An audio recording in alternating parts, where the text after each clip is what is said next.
Hello, this is Biot-Savart, and welcome to Episode 5 of my Battlefield 4 weapon guides. Let's look at the first carbine, the AK-5C, unlocked after 15,000 XP playing as engineer and available to all classes. The Automat Carbine 5C is a Swedish weapon, manufactured by Bofors, which has since been acquired by British BAE Systems. The AK-5C was developed in the early 2000s as a modified version of the AK-5B for the Swedish military's demand for integration in a future Swedish soldier program. During testing in 2005, the original design was found to be too heavy, and thus the barrel was shortened, reducing weight and moving the center of mass closer to the user. The weapon has already been deployed to units in Afghanistan, Chad, and Kosovo, starting in 2006. A point of note is the weapon can accept the M203 grenade launcher in real life, but there is no way to attach an underslung grenade launcher in-game.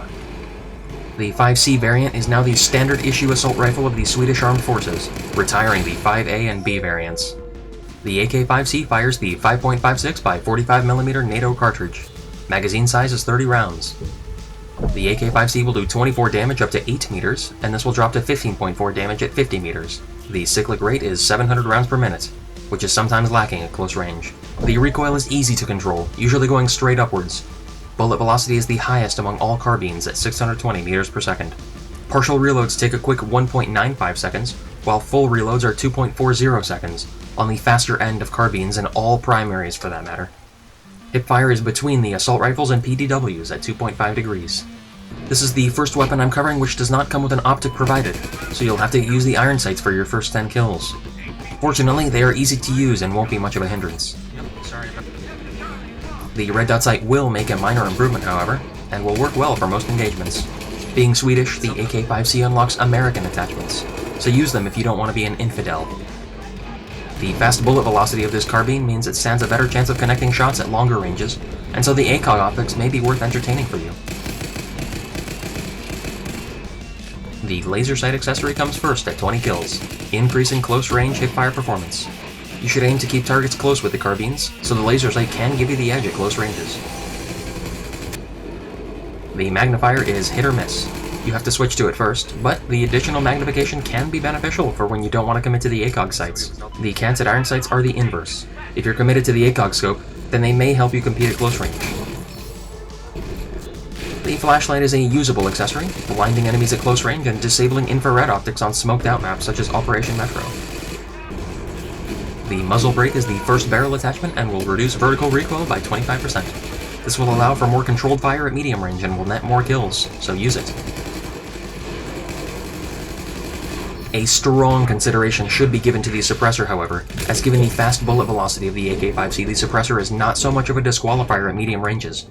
I once found myself with 33 kills and 8 deaths on Hainan Resort by scurrying around like a rat instead of attacking enemies head-on, so I can attest the suppressor should not be overlooked on the AK-5C. The recoil is manageable without any other barrel attachment.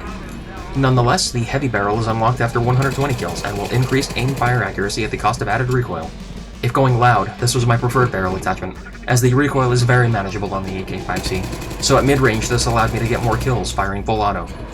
That's not to say the compensator isn't a great choice. Decreasing horizontal recoil can help deliver more bullets on target at close range. For weapons superior at close range, the compensator is the way to go, as enemy players are taller than they are wide at close range. The Ergo Grip is the first underbarrel attachment, and can work well if you plan on playing a mobile playstyle. The AK-5C isn't as competitive as other weapons at close range given its slower fire rate, so I don't believe the Ergo Grip is something you should keep in the long run. In contrast, the Stubby Grip is something you should keep in the long run. The recoil reduction will result in more accurate automatic fire, and is thus the most useful grip.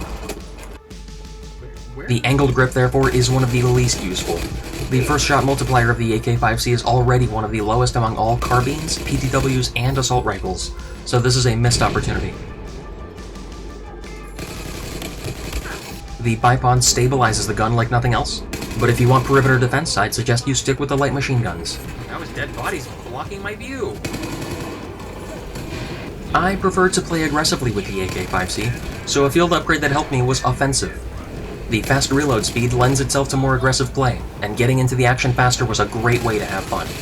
The second upgrade of extra ammo let me be less cautious about ammo usage, and I could spray enemies without fear of running out. The third benefit of an extra frag grenade was awesome, allowing me to bring even more firepower to engagements and choke points. The AK-5C is a very balanced weapon, featuring a fast reload, manageable recoil, and good damage. While the rate of fire can leave you wanting more at close range, at mid-range, it's an excellent substitute if you want to play a class that needs more close-range capability. This is a great carbine, and it seems whether it's Russian or Swedish, AKs always kill it. Thanks for watching. Join me next time when I'll be covering the first shotgun, the QBS-09.